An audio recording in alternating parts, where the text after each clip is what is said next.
Thank you, Dr. Kligman. So fascinating. And I loved the stories of music curriculum. When everything closed down on for COVID and people were really just locked in their homes, the stories of music curriculum got our congregation through a really tough time. We couldn't make music together. Our choir wasn't singing, and people weren't gathering. But the stories of music gave me an opportunity to really engage the congregation via Zoom early on. So great appreciation.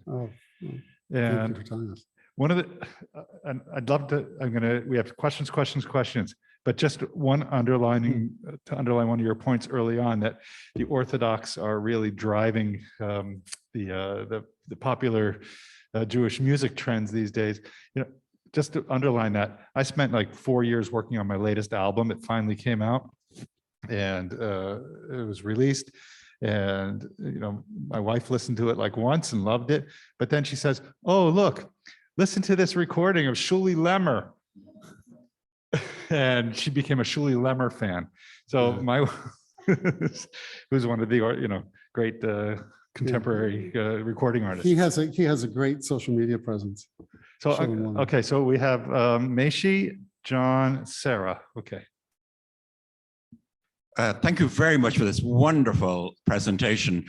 Gave me many ideas for our next festival, and realizing, in a way, I must be honest, how limited I looked at the Jewish world of music. I wish we had you on the first day. So Mark and I have a lot to talk about for our next festival in 2 years, because it's such a rich. I have more comments than anything else. I was thinking also of that wonderful, you talked about the Hamilton takeover, the Bowie Chala, which they sing now at every Jewish wedding, which is from the Andrea Bocelli song, which is, I don't know how many hits it had. I'd be interested to know what you thought about that, because it's almost like integral now to a Jewish wedding. And I was thinking of Barbara Streisand doing Ovinu Malkeinu on her album, but also in Shtisel, where the Chassid is asked to be in the band, and then declines it because of it conflicts with his own family. So in Israel, do they have problems with Kol Isha, the voice of a woman? Does that restrict women playing, more Orthodox women in Israel? And is there that there's no crossover, or the way they take it over in the way they've done it here? But those are just some thoughts I had for what you were talking about, and just, such a rich field. Thank you so much. It was fascinating. Yeah, I mean, things become so complex. So thank you for those comments. So real quick, Kol Isha is the halachic prohibition of a man hearing a woman sing. And in the Orthodox community, women don't sing in front of other men. Women do sing for women. My wife, who's Orthodox, who sings, is involved in many productions by women for women. They have something called the Jewish Women's Repertory Company, and they produce musicals, and they're in the midst of doing one now. But in the Orthodox community, it's really, really a big deal. And what's happened over the last probably about 10, 15 years is rabbis, and particularly the very Orthodox Hasidic Haredi rabbis in Israel, making very broad pronouncements, not only covering Israel, but also America, for various artists not to sing to audiences that have mixed seating. So now the Orthodox performances have separate seating between men and women. And a lot of these things are fascinating things. And in the ethnomusicologist or anthropologist in me says that, and I teach this in some of my courses, that when you're in the kind of public culture or public sphere, where's the limit of rabbinic authority? Where does religious authority have its limits, and where does it really reside? And there's one singer by the name of Lipa Schmelzer, who was basically barred from singing in a concert in New York in 2008, which created a whole firestorm of responses. So the Kol Isha is a very important issue that it affects not only singers in Israel, but also America. But it's also this aspect that the rabbinic authorities are really trying to kind of clamp down on the fact that they feel that the music is leading towards more of an acceptance of secular culture, even though they're creating it for themselves, by themselves. So many musicians in the Orthodox community really feel that they're on the edge of the community. So I haven't been able to watch Stissel yet. I really hope to. I've heard about that episode, but I can imagine it's wrapped up into that issue, which is fascinating. Professor, thank you very much. It was a very interesting and enlightening talk. I grew up in a conservative congregation, in which there was a lot of emphasis on participatory liturgical singing and such. Of course, I support the need for new liturgical music, encouraging Jewish composers and all of that. That's something I support. But I do find that that I miss the ability to participate in the service as much as I would like to, because a lot of the music is new. I recognize traditional music was new at one time as well, but at my age, traditional music goes back not 100 years, but getting there. Mm-hmm. So I'd be interested in your thoughts about the congregation participating in the service through the chanting of liturgical music, as opposed to the new music,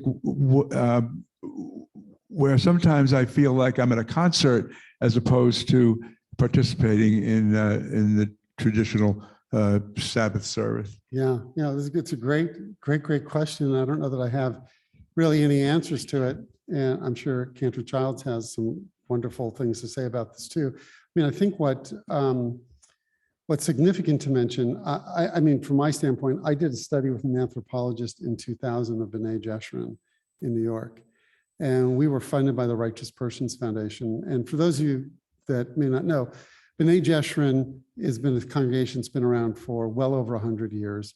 They're a conservative congregation, and they really waned in the late 80s. And they brought in this incredible rabbi from South America named Marshall Meyer, who wanted to really transform the synagogue.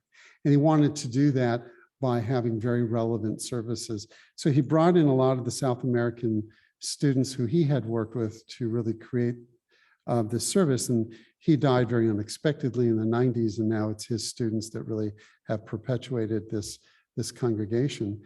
And they've done it through a way to really invite people to sing in many different ways.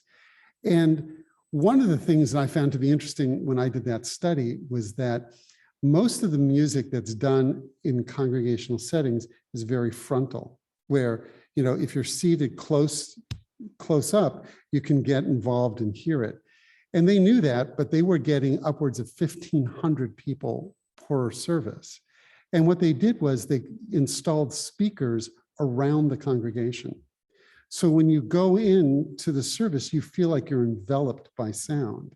And they found that helped to encourage the participation. They were also very strategic on what they did in the participation, because they knew that people didn't have a facility of Hebrew to say all the Hebrew words.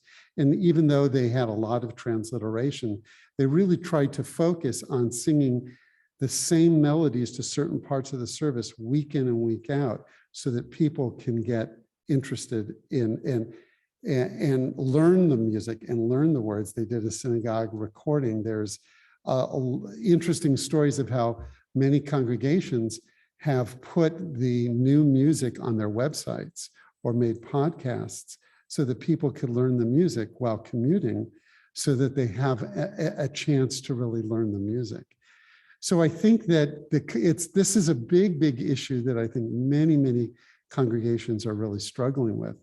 And this has really given, pardon the pun here, but the rise to the Rising Song movement. The Rising Song movement has that direct desire to have that level of participation.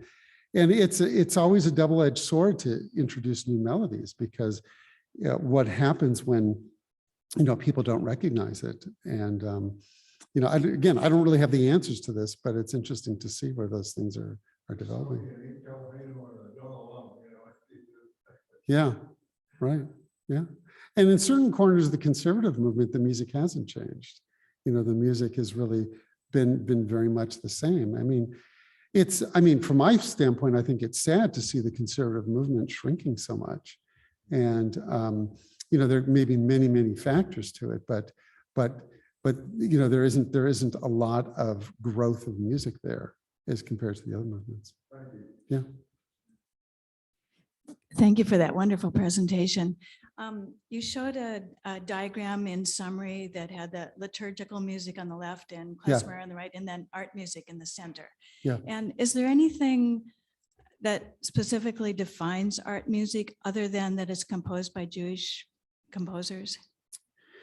Yeah, so I think it's, who's ever making the definition is really kind of doing the defining. So there's no, I think, really specific, definition. But I think we kind of take art music to be music that's composed and more formal, and really intended for a secular audience. And by and large, with the exception of the pop music from the Forward article, the music that I've tried to really focus on is where there's an intentionality to have something to be focused on being Jewish. So there's no real, universal definition of Jewish music. Kurt Sachs once gave a definition that said Jewish music was music by Jews for Jews.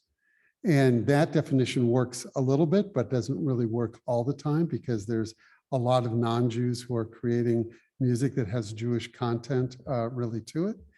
And in many ways, it's really the intention, excuse me, or the context of the music, which really kind of is more of a definition. So I hope that's a Thank clear you. answer. All right, Michael, you're going to get the last question. Michael Stolberg.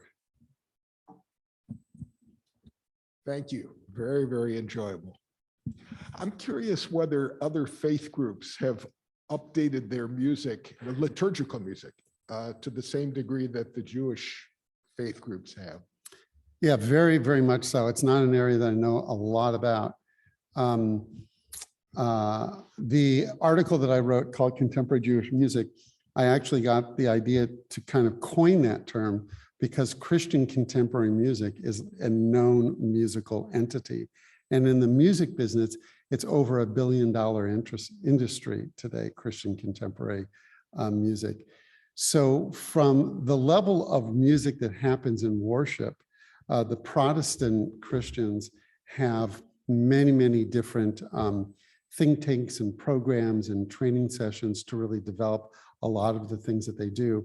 Various programs that I did at Hebrew Union College, we had brought in various members of these think tanks and programs from the Protestant movement to come in and talk about their music. And I remember some of the things that they said, at conferences that we did that might have been, 15, 20 years ago, which is that when there was all this desire in the 90s and early 2000s to have more congregational participation and congregational involvement, they found that the more that they did that, the more that they found that congregants didn't feel as rooted in tradition and rooted in things developing, that they really kind of had to develop some very more comfortable mix of the flow of those two things to work out, that it couldn't be one side or the other. There had to be kind of a different level on that spectrum. The megachurch phenomenon, when you have, 3,000, 4,000, 5,000 people coming for churches to church services every Sunday, is an incredible music industry. And there have been a lot of studies, there have been newscasts, a lot of coverage on megachurches where they're like they have a whole team of people to really, really create new music. So it's I mean, if you think about the population in Christianity, it's, what is it going to be, 10 or 15 times the size of the Jewish community, or maybe closer to 20 times. So what we always found is that they're in a way further ahead than us in terms of how a lot of these issues are playing out in their congregations and their communities in terms of where the music is. In terms of where there's popular music in the Christian world, like the Christian contemporary music world, it's, as I said, it's $1 billion industry, and it's one where there are hundreds of artists that are operating, and it's become a very, very diffuse entity. And now they kind of have a definition of the music that they call praise music. And occasionally, when it's late on a Saturday or Sunday night and I have nothing to do, and I'm flicking through channels, on Spectrum, you can catch the things that they're doing. And it's really pretty amazing, because it's a way in which they want to very actively engage people. And often the music that they're performing are people with not just singing the music with a great deal of intent, but their body movements and gestures are really into not only just singing the music, but really having a spiritual and religious experience. And I think that that's something that we struggle with as Jews, in terms of how engaged that we get, into those services. So anyways, thank you very much for the opportunity to be here. Fascinating. And we could pick your brain all day, and I'm sure that you'd be right with us. So thank you, Dr. Kligman, and we look forward to having you back to continue this. And hopefully you'll be back with us. I know there's a Taubman event at 3. Thank you, Stephen Stone, for posting that in chat. And 7 o'clock back here in the sanctuary for Pat Posey and his saxophone, violin, and piano concert. Thank you all. I hope this worked for what you. Fantastic. Okay.